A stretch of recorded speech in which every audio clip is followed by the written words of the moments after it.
You're all set. Hey everyone, welcome to our student athlete coach and student panel. My name is Molly Bogle. I am delighted to be joined by a member of our coaching staff and 3 of our student athletes, and we're excited to share more with you about the student athlete experience here at Dickinson. If you have questions, I'll encourage you to share them in the chat, and I'll be happy to direct those to our panelists as we move forward. So let's get started here. Okay. All right, first I'll start by introducing our panel. This session is really not about the admissions experience so much as it is about the student athlete experience. So I'm gonna go through each kind of panelist introduction. I'll allow them to introduce themselves to you, and then we will really jump right into some questions. So I'll start with our coach, Coach Dave Webster. Welcome, Coach. To be here, excited to join you all today. I'm in my 19th year coaching at Dickinson, coach the men's lacrosse team. I'm also the associate athletic director and a Dickinson alum, so have a really strong bias about the place, but excited to share some of that with you today. Great, thanks, Coach. All right, and our student athlete panelists. I'll start with Connor. We'll move through. Go ahead and introduce yourselves. Yeah, so my name's Connor Ringwalt. Like it says here, I'm from Springfield, Pennsylvania, about 2 hours from campus. I'm a junior, and I'm part of the men's lacrosse team under Coach Webster, actually. And then I'm also part of the Liberty Cap Society, which is the tour guides, and I'm excited to be helping you guys out today. Great.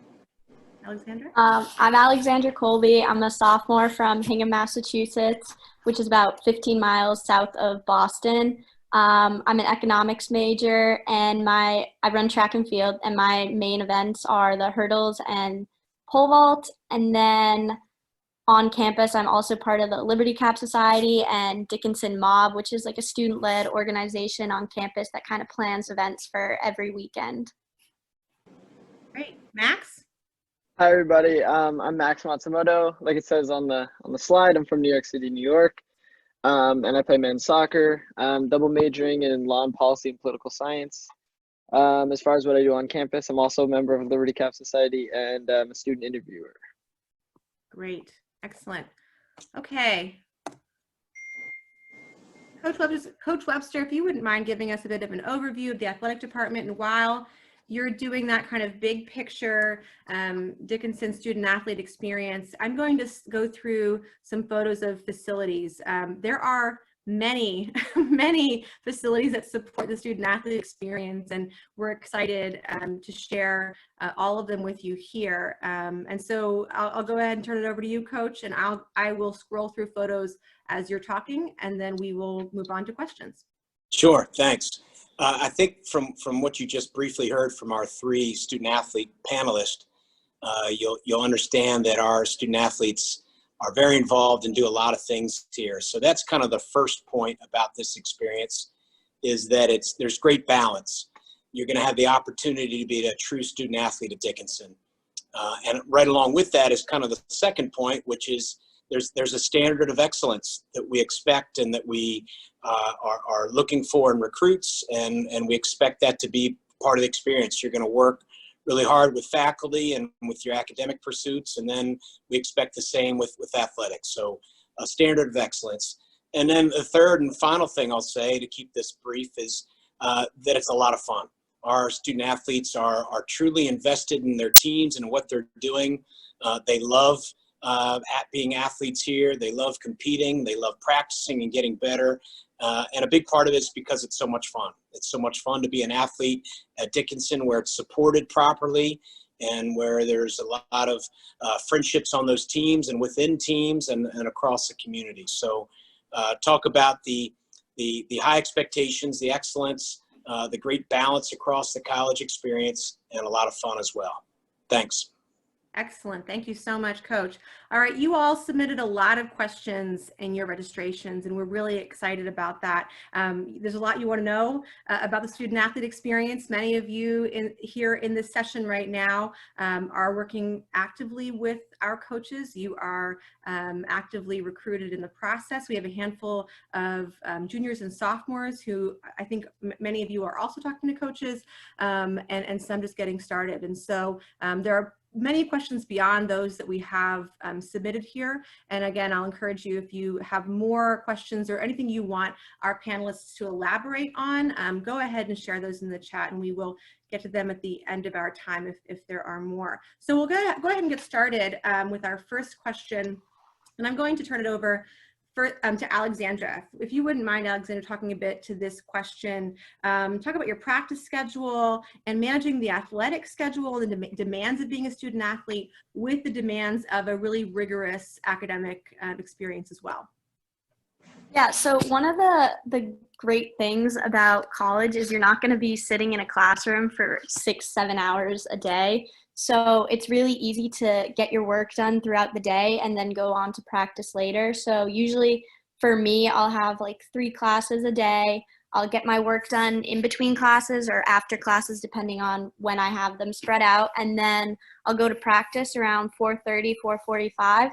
And sometimes we'll have lift at 6, but that's only 3 times a week. And other than that, I'm done and I can go back to my dorm and finish up the rest of my homework. So I think as long as you prioritize your homework and get that done, you're going to be fine, because as long as you apply yourself, it's very manageable. And if you ever are struggling, the great thing about being on a team is you're going to have your teammates who most likely, some of them have at least taken a class that you're taking currently or have had that professor or are majoring in the same thing as you. So you'll have resources to reach out to as well. So yeah. Great. Okay, Connor or Max, do you want to add anything to that? Any thoughts that came to your mind as Alexandra spoke about that balance? Yeah, just to go off Alexandra, like she said, there's so much support on campus. All the professors and other students are always there and very accommodating with everything you need. So, if you need to set up a meeting outside of their office hours or class, they'll go grab lunch with you, they'll grab dinner, whatever it might be, but their main focus is helping you and making sure that you succeed. I would just say really quickly, one other thing is also a lot of the student athletes are in consistent contact with their coaches about their academic performances, so you're not left out to dry when it comes to the transition to college. A lot of the times you go through that first off with your entire class, but also with the coaching staff, and they're there and have experience sort of mentoring students through that. So that's really helpful. I'll share with the room, with our attendees, that when the panel was gathered at the very beginning before the session, and I asked how folks were doing, what was keeping them busy, and Connor spoke to some of the things he was active and involved with, Coach was very quick to make sure that one of those things was his academic work and studying and being prepared. And so it was nice to see, obviously not surprising to us, given our work and our close connection with coaches, but it put a smile on my face for sure. It's an absolute priority of the program here. All right, let's talk a bit about, Connor spoke to this for a kind of a moment here in his answer, but let's talk a bit more about faculty and how faculty support the student athlete experience. So I'm gonna turn this one over to you, Max, to speak more to this.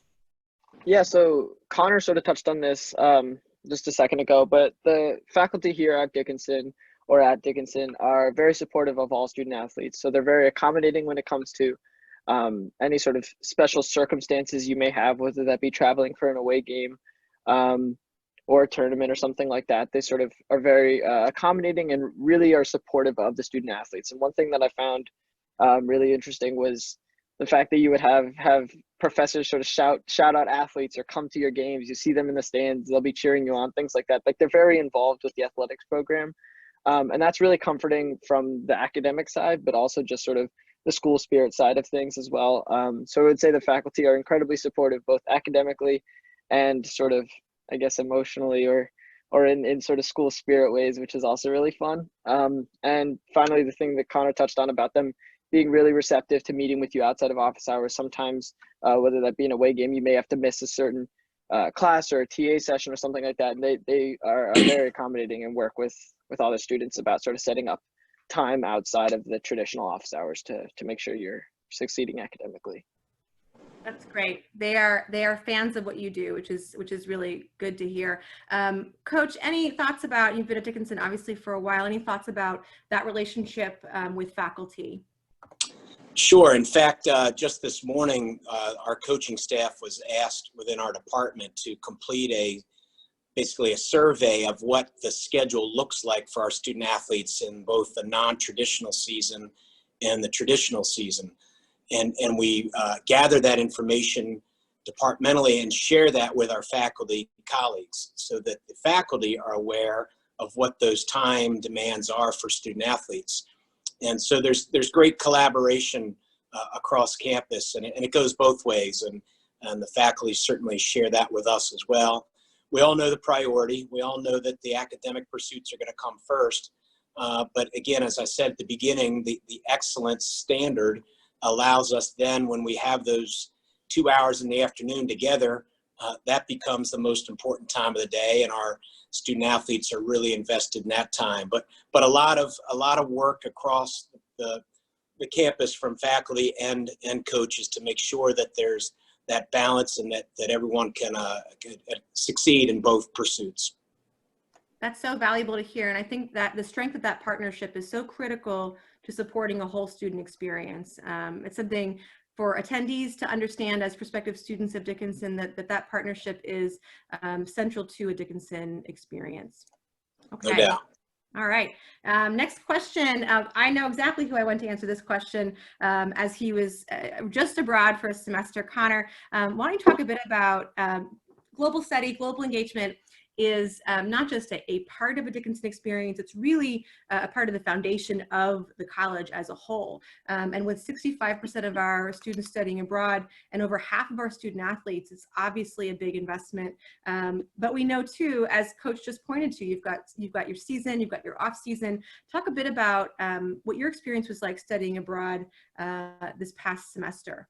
Yeah, absolutely. So I had the opportunity to study in the fall in Bologna, Italy. And I'm very grateful that I went when I did, just because of everything going on right now. And unfortunately, so many kids got that cut short because of the coronavirus. But it was an opportunity that I, as a freshman, didn't really think about as much as a possibility for me. I thought, no, that's not really for me. But as I went through sophomore year and hearing the older kids on my team or just on campus talk about how amazing that experience was for them and how worthwhile it was, I figured if it's put there, why not take advantage of it? And at a school like Dickinson that promotes it so much and really gives you that opportunity, makes it so easy for you, why not take advantage of that opportunity? And I look back as that was some of the most fun and kind of it forced me to grow in all different types of ways, just being away just by myself with my friends. But I got to experience so much. And you also, one of the parts that I loved about it was you would be with kids you wouldn't typically hang out with necessarily on campus. So I was with a bunch of different kids from Dickinson in Bologna. And it was just an experience that I'm very fortunate to have had and very grateful to have had. Wonderful. Great. Any other thoughts on that? Yeah, Molly, I'll add something there. Yeah. So your coaches are going to be very supportive of this opportunity. So I think there's always kind of a reluctance or concern by recruits that can I really do that? And you absolutely can at Dickinson. Many of our peers don't allow that, but it's something that we as an athletic department support completely. And those are conversations we have with recruits, and it follows through once they're here. The study abroad program at Dickinson is nationally recognized and known and a terrific part of this experience. So as coaches, we really want to support that. And our student athletes in big numbers take advantage of that opportunity. Oh, I was muted there. Thank you so much, Coach. You've spoken to this a bit in parts, actually, the culture of the department and talking about partnerships and talking about the support of our students and opportunities and excellence. But Coach Webster, if you could talk a bit more about the culture of the athletic department and the relationships between and across teams and coaches.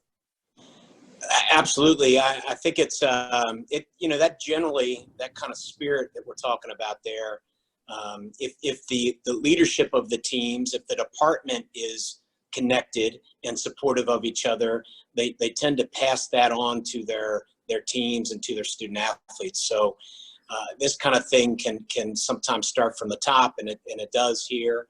Our coaches are very close and supportive of each other, and we share that with our teams. And you'll see teams rallying for other teams and going to those games and very supportive of each other. And student athletes at Dickinson represent a large part of our entire student body. With 25 teams, we're almost a third of the student population. And so it's a significant number. And we'll find that the student athletes are very supportive and provide a lot of spirit and energy on campus. And I know some of our panelists here can add to that. Yeah, you guys go ahead and jump in. Yeah, I just want sort of an anecdote, I guess, to this, or a real life story to this sort of all of this true talk about the connections built between teams and across student athletes. For starters, this last season in the fall, the baseball team and the soccer team were sort of brother teams, which meant so the baseball team, all the guys would come out to all of our home games, would be the loudest guys on the stands cheering and sort of encouraging us throughout the season. And then obviously with the coronavirus and whatnot, it wasn't possible this semester, but our team was going to go out and go support them during their home season. I would also say relationships built across sports teams is really common at Dickinson. I know just from my personal experience here, I've lived last semester, I lived with 4 baseball guys. Just sort of, you make friends all across teams. People aren't isolated to just their team. And granted, you spend a ton of time with your team and you're going to be very close with them. You have a shared interest. But it's totally common here at Dickinson for students to sort of broaden their horizons and be friends with non-athletes and all different types of athletes, which I think really shows sort of the connection and support everyone has of each other. Great. Anyone else want to jump in on that? I think you guys covered it. Okay. All right, good. All right. So I went through a bunch of photos of facilities earlier, but I know that we had a question specific to facilities in general. And so I'll start with Coach Webster and others if you want to talk about the ways that the Dickinson facilities also support your athletic experience. Yeah, so we've invested, Dickinson has invested a great deal of time and money to improving our facilities over the last, I would say, 10 years.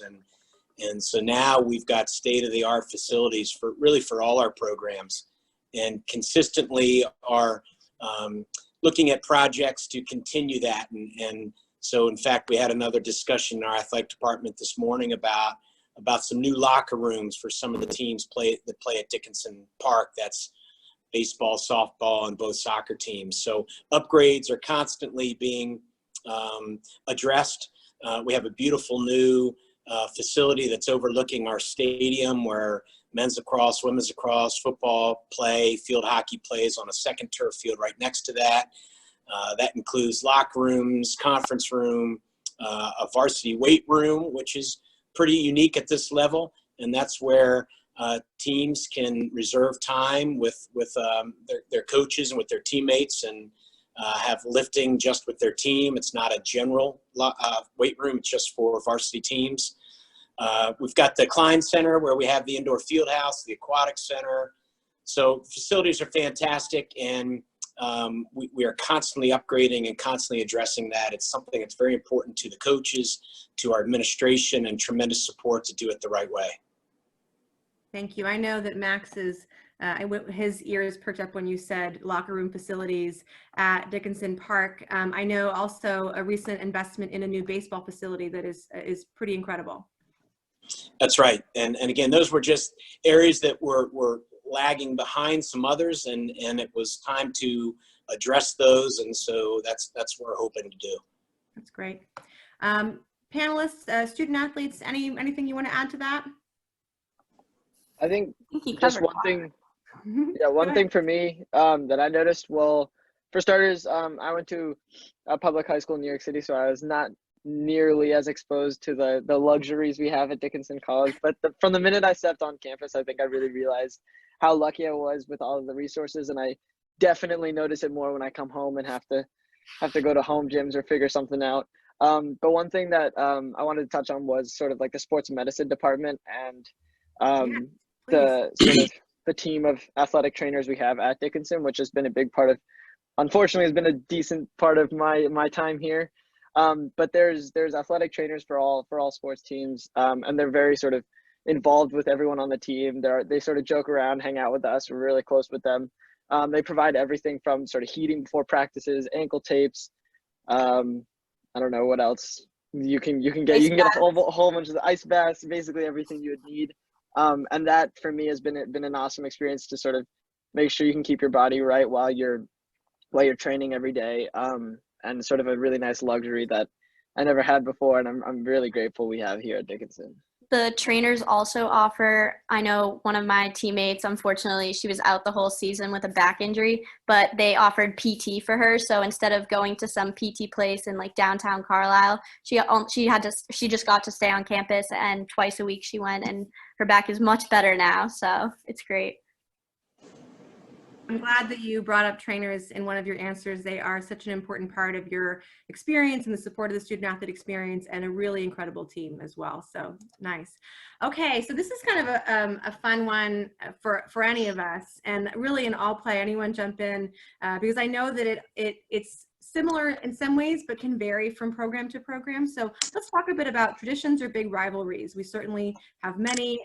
We have among the oldest rivalries in college sports, in fact. And so whoever wants to jump in and start here, I know this is something that gets us all excited. I can start. So for track and cross country, we have the Little Three Championships. So that's between Gettysburg, F&M, and us. So that's probably our biggest rivalry. Oh my gosh, rivalry. So in the fall during cross country season, it alternates every 3 years. We'll have like a home meet. So this year we had our home. It was at our new cross country course at D Park. And so Gettysburg and F&M came, and the cross country team had like a whole race, and then the winner takes home like the Little Three Championship. And then we have that in spring track for spring track too, which is really, it's like the most fun meet you'll ever go to if you're on the track team. Like it's so fun. And then we also have our one home meet in the winter, Ducharme. So we're really fortunate to have a great indoor track at our school. Not a lot of schools in the Centennial Conference have that. So when we host like Ducharme, it's like it's senior night. It's a big ordeal, and it's so fun. You make a lot of great memories there. So those are probably for mine, at least for track. Those are my big things. Sounds like fun. All right, who's next? Go, Max. And then for us, for men's lacrosse, the same thing. And I think it's similar across all sports, but lacrosse specifically is F&M and Gettysburg. And those are always really competitive games, and ones that we always circle on our schedule at the beginning of the year, that are always really intense. And then as for traditions, Coach Webster, I'm sure, can speak on this as well. But one thing that I really enjoy and have always looked forward to during the season, and I think it maybe is just being a small school or whatever it might be, but traditions that have been around for so long. So before every home game on Saturdays, we'll eat breakfast as a team in the cafeteria, and then walk over to Old West. For you who have all been on campus, that's the main building in the academic quad, which has the steps there, and we'll meet as a team and just discuss whoever has to say something can get up in front of the team and share some words. And then as a team, we walk down to our field, Biddle Field, which is just down the road. So just little things like that really give you stuff to look forward to, and makes the experience just that more exciting and meaningful. Right. Max? Yeah, I would say pretty similar. For the men's soccer team, the biggest games that we'll always circle on our calendar come scheduled time would be F&M. I think F&M is probably our biggest rival, but obviously Gettysburg's sort of a local rivalry. We get pretty fired up for that. In terms of traditions, I think sort of similar to Connor's, we have a lot of locker room tradition type things we do before games. Guys will come out to the fields hours before the games. A lot of times the girls team will play before us, or we'll play before the girls team. And if that's the case, the majority of the time, whatever team's playing after will come out at about halftime of the game before, watch a good half of the game, go to the locker room, spend time. We'll crank music, and we have sort of our playlists and our traditions that we all follow. And one thing I would say, I guess this is sort of, I guess, short-term traditions, but one thing that's really cool about just sort of my experience is that we have a bunch of power and a bunch of sort of the opportunity to create our own little traditions for our team and create our team cultures consistently changing. And I thought that was a really cool thing that we got to do, where we could sort of shape our team culture based on the guys we had, what we thought would work. And it's been pretty successful so far. So it's been a ton of fun. Absolutely. Coach, any other thoughts on that? Yeah, just they all hit on it, but in general, all the teams at Dickinson, that Gettysburg and Franklin and Marshall were all close proximity, similar size, long-standing traditions. So that's the big rivalry across most of the sports. Then each team generally has another game or something that has a little added significance to it. But those games are a lot of fun. Great. Thank you all so much. All right, so we're at the point in our presentation where if there are questions that you have to ask attendees, go right ahead and share those. I'm looking at the chat right now. I don't have too much activity on it, which means that our panelists have really covered so many aspects of their experience and answered really expertly to a Dickinson student athlete experience. So I will leave a few more moments out there for questions if they want to come in. But panelists, you know that the folks that are kind of in our room or in our session are, I got one, here we go, are seniors, they're juniors, there's a mix here. And so I'm going to ask you also if you have any thoughts or pieces of advice. But before that, I actually do have a question here from Zoe, wondering if student athletes felt it was best to room with other student athletes, someone on their team, or someone not participating in varsity sports. This is a great question. Dickinson, as Zoe may know, and others in the session may know, Dickinson does allow you to, in your first year, select your first year roommate. And then of course, every year after that, you have control over that selection too. So panelists and coach, really any of you, who wants to share thoughts about this, about rooming and what the best situation is or has been for you? I can touch on it. So for me personally, my freshman year, our first year, roomed with two of my lacrosse friends who I'd known previously just from being around my area. And I felt like that was best personally, just because then you're on the same schedule. You're getting up for practice, getting up for lifts or things like that. And it still gives you the opportunity to meet kids on different teams or non-student athletes, because you're put into small dorm, hold all different types of kids, come from different backgrounds. Some kids don't play sports, some kids are on other teams. And usually they're split by floor or sides, boys and girls. So you still get to hang out and meet a bunch of different people, but just being in one room with people who are always on the same schedule makes that just that much easier for you. So I actually went random my first year, and I ended up with someone who wasn't even an athlete, so not on the track team, not an athlete in general. And she was one of my favorite people I met freshman year. She was just awesome. So, but I definitely think if I had roomed with anyone on the track team, I would have loved them too, because they're my teammates now and I love them. They're just all amazing. So I roomed this year, so I'm a sophomore. I roomed in a quad with 3 other girls. None of them were on the track team, but we still all got along super well. Like, they understood my schedule. So on a Saturday, if I had to get up at like 6 in the morning so I could go get on the bus to go to F&M or something, they were all really supportive. They understood. So if I accidentally woke them up, which I tried super hard not to, they didn't care. They just went back to bed. So I went random and ended up loving it. So it really is whatever you choose to do.